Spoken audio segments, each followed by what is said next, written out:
Hello दोस्तों, welcome to AG stud. AG stud में आप लोगों का स्वागत है। चलिए आज लंबे समय के बाद फिर से आप लोगों के लिए सेट नंबर 24 का डिस्कशन करते हैं और जिसमें सभी वेरी वेरी इंपॉर्टेंट प्रश्न लिया गया है। तो आइए सबको एक एक करके देखते हैं और सॉल्व करने का कोशिश करते हैं। तो देखिए, आपको फर्स्ट में ये बोल देते हैं, अगर जो आपको वीडियो अच्छा लगता है तो प्लीज़ लाइक शेयर सब्सक्राइब करें और अपना फीडबैक ज़रूर दें। तो देखिए, क्वेश्चन नंबर फर्स्ट लगा हुआ है और बोल रहा है, बोलता है एक दुकानदार ने 13.5% की हानि पर पतलून की एक जोड़ी बेची। यदि उसने इस जोड़ी के लिए 400 रुपये का भुगतान किया तो उसने उन्हें कितना कीमत पर बेचा। डायरेक्टली आपसे पूछ रहा है विक्रय मूल्य। देखिए, आपका क्रय मूल्य दिया हुआ है कि आप इतना में खरीदे हैं। क्रय मूल्य आपका दिया हुआ कि आप 400 रुपये में खरीदे हैं। आपको हानि कितना हो रहा है? तो 13.5% की हानि हो रहा है। तो डायरेक्टली आप निकाल सकते हैं विक्रय मूल्य। तो विक्रय मूल्य कैसे निकलता है? तो क्रय मूल्य में होल वैल्यू से सीधा गुना कर देंगे, आपका विक्रय मूल्य निकल जाएगा। तो क्रय मूल्य आपका फाइनली कितना दिया हुआ है? तो क्रय मूल्य आपका दिया हुआ 400। ठीक है, इसमें होल वैल्यू से गुना कर देंगे तो 13%, 13.5% की हानि हो रहा है। तो इसका होल वैल्यू निकालने के लिए क्या करेंगे? तो देखिए 13.5 लिखेंगे। प्रतिशत है तो प्रतिशत के बदले क्या आता है? 100। एक पॉइंट है तो एक जीरो आ जाएगा नीचे और इसको काट दीजिए। ये कट जाएगा 5 बार में। 5 दूना 10, 3 गया 5 सत्ते 35। उसके बाद ये कट जाएगा 5 बार में। कितना बार में? तो 200। देखिए, जब हानि हो रहा है तो ये घट जाएगा। 200 माइनस 27 कितना हो जाएगा? तो 200 माइनस 27 कीजिएगा तो आपका कितना होगा? तो 173 होगा। तो ये 173 बटा कितना आ जाएगा? 200। और यही होल वैल्यू निकल के आया। यही होल वैल्यू हम किस में गुना कर देंगे? तो ये 400 में गुना कर देंगे, आपका आंसर निकल के आ जाएगा। तो देखिए 173 डिवाइडेड बाई 200 करेंगे, ये कट जाएगा 2 बार में। तो कितना आ जाएगा? तो 2 गुना 173 गुना कर दीजिए। 2 तिया 6, 7 दूना 14 के 4 हाथ में 1 और 2 1 3, मतलब 346 रुपया। 346 कहीं है ऑप्शन में, तो 346 देखिए ऑप्शन नंबर आपका ए में है और ये आपका करेक्ट आंसर होगा। ठीक है, आई होप समझ में आया होगा। चलिए चलते हैं क्वेश्चन नंबर नेक्स्ट देखते हैं। क्वेश्चन नंबर नेक्स्ट देखिए क्या बोल रहा है। बोलता है कि 4% और 8% के लाभ पर एक वस्तु के विक्रय मूल्य के बीच का अंतर कितना है? तो 3 रुपया है। तो दोनों विक्रय मूल्य के बीच का अनुपात ही पूछ रहा है। देखिए, अनुपात पूछ रहा है तो इसको डायरेक्ट बनाएंगे, इसमें कुछ हम करेंगे नहीं। बोल रहा है कि 4% और 8%। मान लिया जाए कोई वस्तु का मूल्य कितना होता है? तो 100%। और उसको 4% का लाभ पे बेच रहे हैं तो कितना में बेच रहे हैं? तो 104 में बेच रहे हैं प्रति रेशियो। फिर बोलता है दूसरा वस्तु का भी कोई 100 रुपया होगा उसका मूल्य, 8% के लाभ पे बेच रहे हैं तो कितना होगा? तो 108 होगा। इसी को आप काट दीजिए, आपका आंसर आ जाएगा। आप इसको 4 से काटिएगा तो कितना बार में कटेगा? 4 दूना 8, 2 गया 4 छक 24 रेशियो। 4 से काटिएगा तो 4 दूना 8, 2 गया 4 सत्ते 28, मतलब 26/27 आपका राइट आंसर होगा, जो कि ऑप्शन नंबर किस में है? तो ऑप्शन नंबर आपका बी में है और बी आपका सही आंसर है। ठीक है, अगर जो बोलिएगा सर ये 3 रुपया फिर क्यों दिया हुआ है? तो 3 रुपया का कोई काम नहीं है। रेशियो में है तो इसका कोई काम नहीं, अगर जो वैल्यू में रहता तब इसका काम आता। बोलिएगा कैसे सर? तो देखिए, इसलिए बोल रहे हैं कि मान लिया जाए आपके पास कितना रेशियो दिया हुआ है।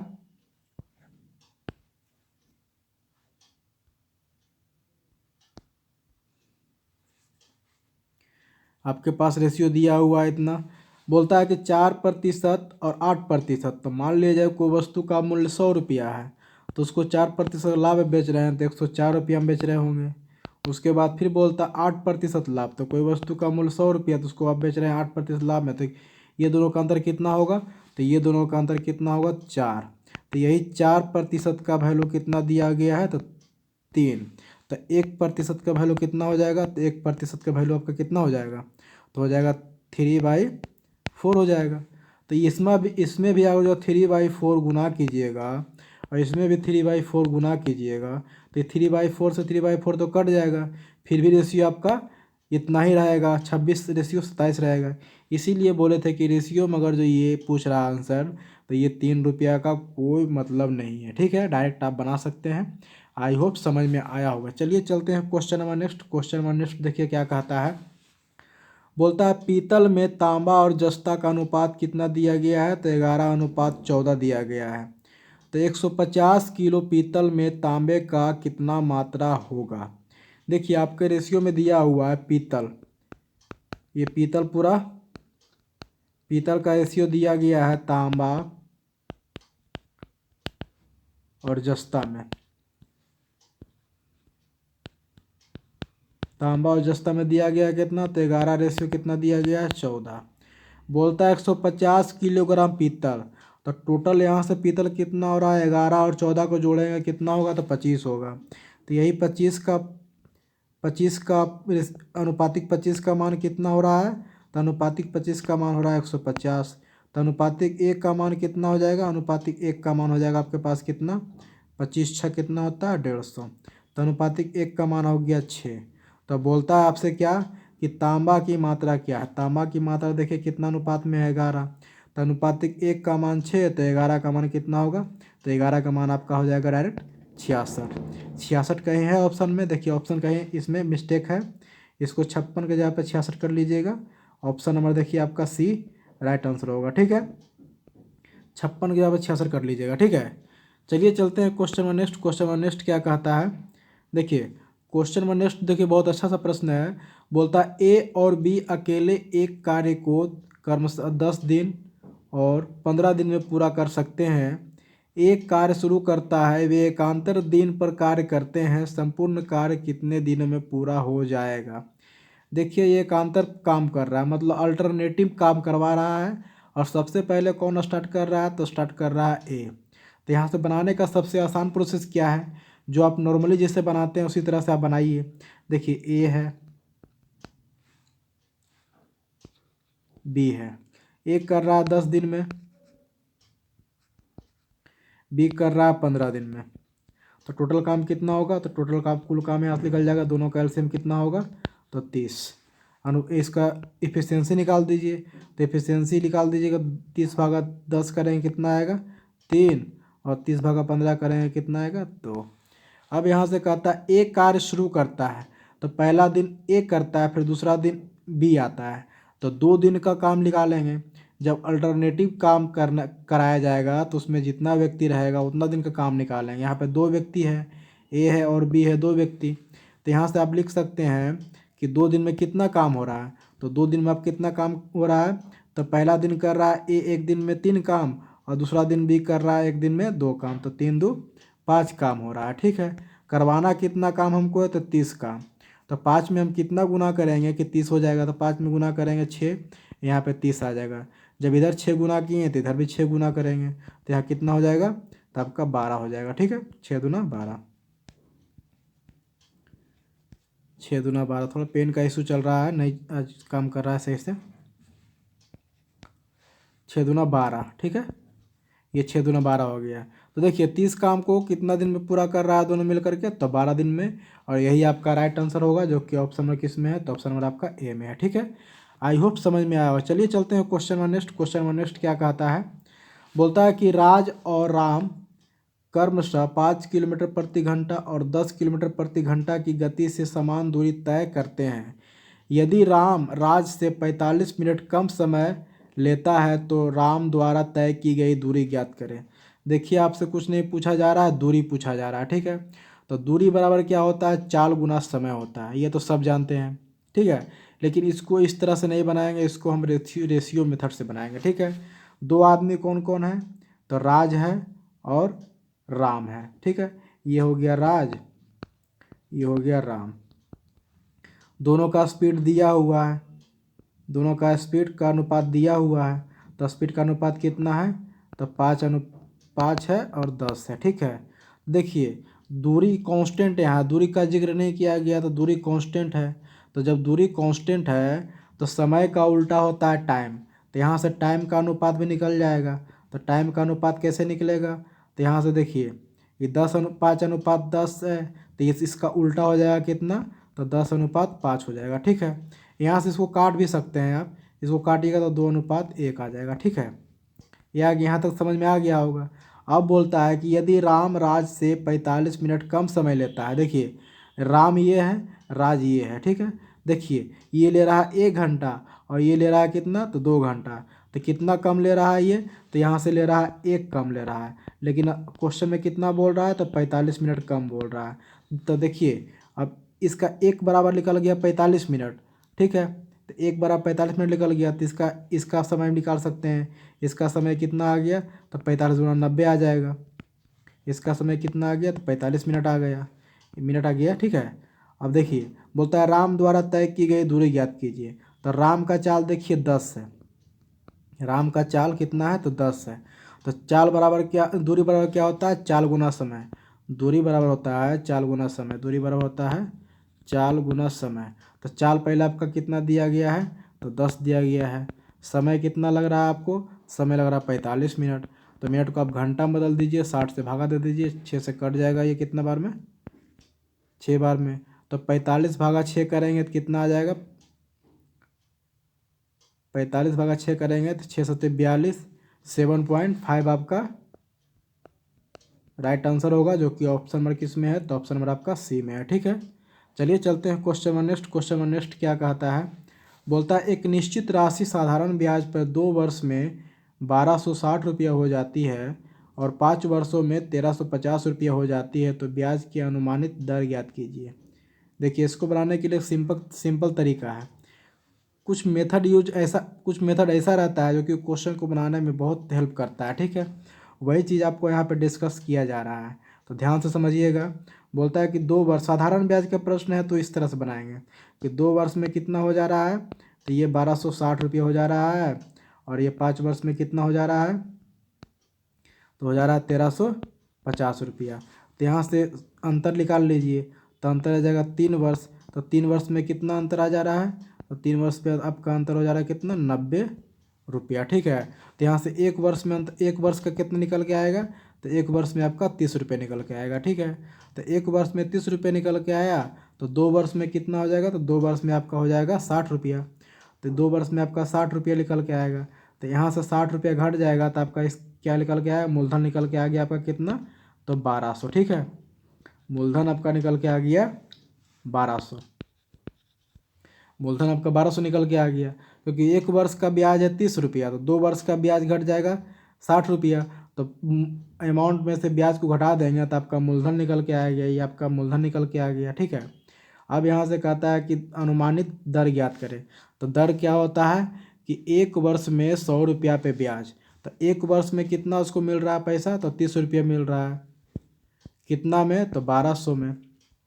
परसेंटेज से 100 गुना कर दीजिए, आपका दर परसेंट निकल जाएगा, 2 जीरो जो कट जाएगा, ये कट जाएगा कितना बार में, 12 दूना 24 और 6 बचा, 12×5=60, मतलब 2.5% आपका दर आएगा, जो कि ऑप्शन नंबर किस में है, तो ऑप्शन नंबर आपका डी में है, और डी आपका राइट आंसर होगा। ठीक है, चलिए चलते हैं question number next. Question number next क्या कहता है, बोलता है एक माँ और उसकी बेटी की वर्तमान आयु का योग कितना है, तो 60 वर्ष है। तो 6 वर्ष पहले माँ की आयु बेटी की आयु की 5 गुना थी, तो 6 वर्ष बाद बेटी की आयु क्या होगी। देखिए ये बहुत अच्छा सा प्रश्न है, अगर जो थोड़ा सा मिस्टेक कीजिएगा तो आपका आंसर गलत आएगा और आप गलत ऑप्शन चूज करके चले आएंगे। ठीक है, इसलिए इसको ध्यान से समझना है, और इस तरह से जब भी क्वेश्चन आएगा तो ज़्यादा मेथड रखने की ज़रूरत नहीं है, हमको एक मेथड रखना है, उसी मेथड से बनाना है, ताकि एग्ज़ाम में ज़्यादा समय आपका बर्बाद ना हो सके। ठीक है, देखिए कहता है एक माँ उसकी बेटी की वर्तमान आयु का योग कितना है, तो 60 है। ये हो गया माँ, ये हो गया बेटी का, दोनों का योग कितना है, तो 60 वर्ष है। ठीक है, फिर बोलता है 6 वर्ष पहले, 6 वर्ष पहले को इंडिकेट करेंगे माइनस से कि 6 वर्ष पीछे है। तो ये हो गया माँ, ये हो गया बेटी, कितना अनुपात है, तो 5 गुना है, तो मतलब 5:1 हो जाएगा। ठीक है, ये हो गया। उसके बाद बोलता है कि 6 वर्ष बाद बेटी का आयु क्या है। देखिए यहाँ से 6 वर्ष पहले दोनों का योग कितना है, तो 6 वर्ष पहले दोनों का योग कितना है, तो 6 है। ठीक है, अनुपातिक 6 है। लेकिन ये कब है, तो ये वर्तमान में है।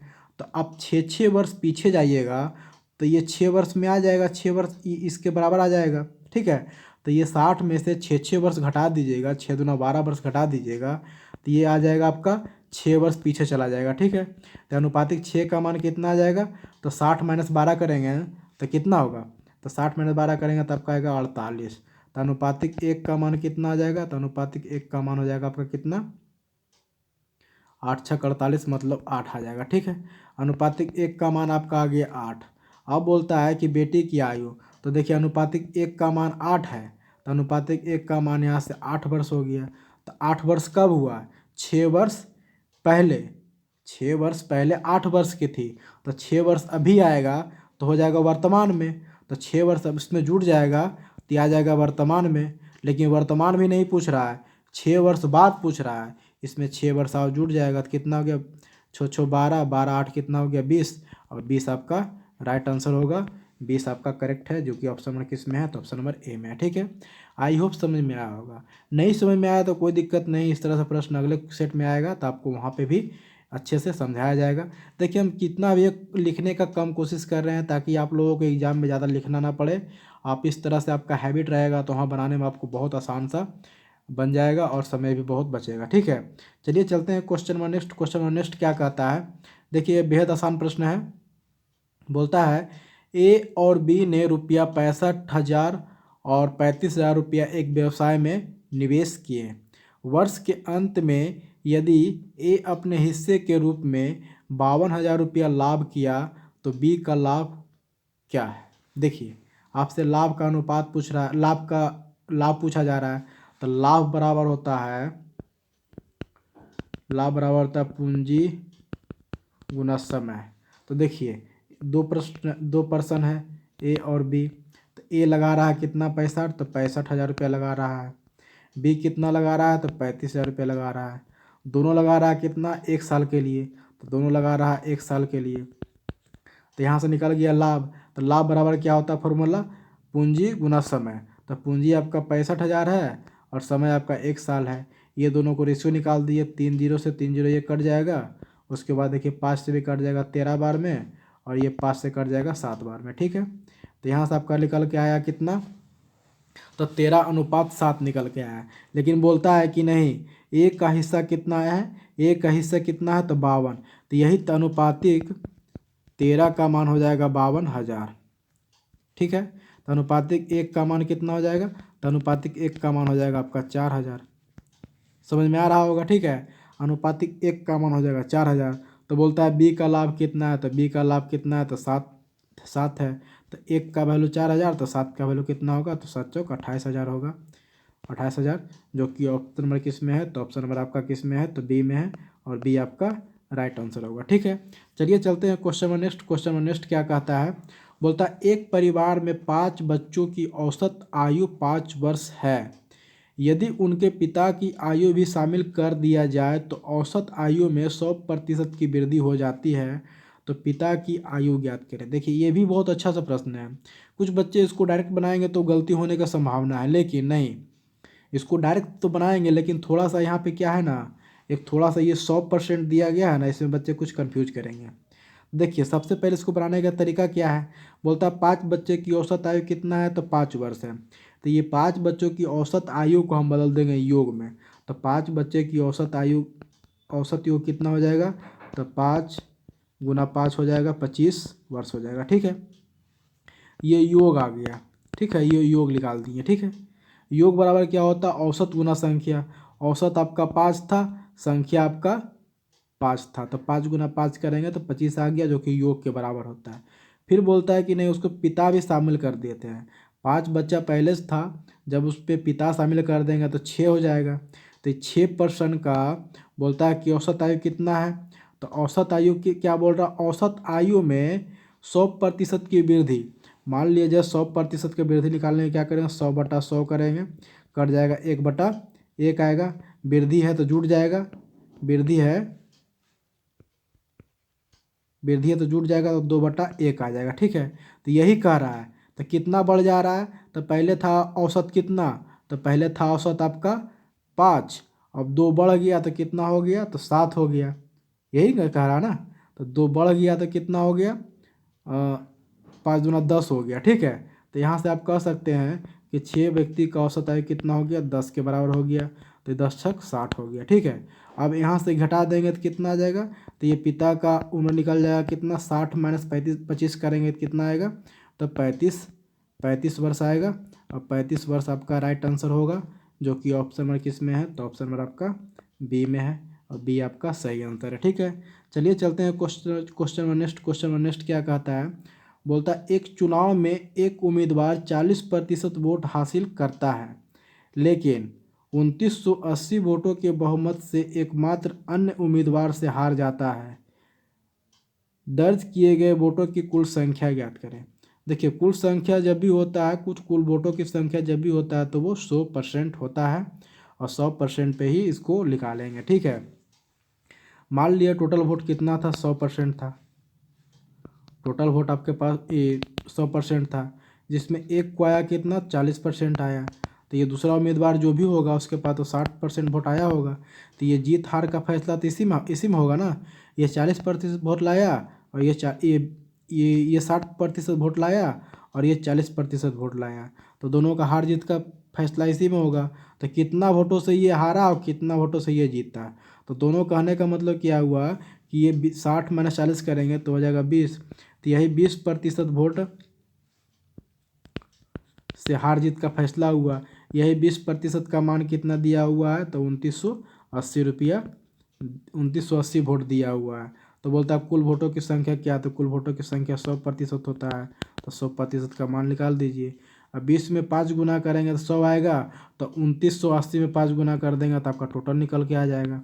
तो जो गुना कर दीजिए, 0 8 पे 40 के 0 हाथ में 4, 9 पचे 45, 4 कितना होता है 49 का 9 हाथ में 4, 4 5 दूना 10, 4 14, मतलब 1,14,900 वोट आपको मिला होगा, जो कि ऑप्शन नंबर किस में है, तो ऑप्शन नंबर आपका ए में है, और ये आपका राइट आंसर होगा। ठीक है, आई होप यहाँ तक का जितना भी प्रश्न था आप लोगों को समझ में आया होगा। अगर जो कहीं नहीं समझ में आया तो कोई दिक्कत नहीं, आप कमेंट कीजिए, आपको इसका सॉल्यूशन अगले क्वेश्चन में फिर से बता दिया जाएगा, ताकि आपको प्रॉब्लम ना हो। ठीक है, देखिए आज बहुत दिन के बाद क्लास ले रहे हैं, तो लग रहा है थोड़ा सा स्लो में समझा पा रहे हैं। और अगर जो कहीं नहीं समझ पा रहे होंगे उस तरह से, तो उसके लिए थोड़ा सा 1-2 दिन वक्त लगेगा, फिर उसी मोशन में चले आएंगे। ठीक है, आई होप जो भी था इतना आज तक का 10 क्वेश्चन आप लोगों को समझ में आया होगा। ठीक है, और एक बात और आप लोगों से कहना है कि देखिए आज के बाद आप लोगों को क्लास रेगुलर मिलेगा, और जब तक एग्ज़ाम नहीं हो जाता है तब तक ये क्लास रेगुलर चलता रहेगा। ठीक है, इसीलिए प्लीज़ आप लोग इस वीडियो को शेयर, लाइक, सब्सक्राइब करें, ताकि ज़्यादा से ज़्यादा बच्चे को इसका लाभ मिल सके। ठीक है, तो चलिए आज के लिए इतना ही। थैंक यू, धन्यवाद, बाय।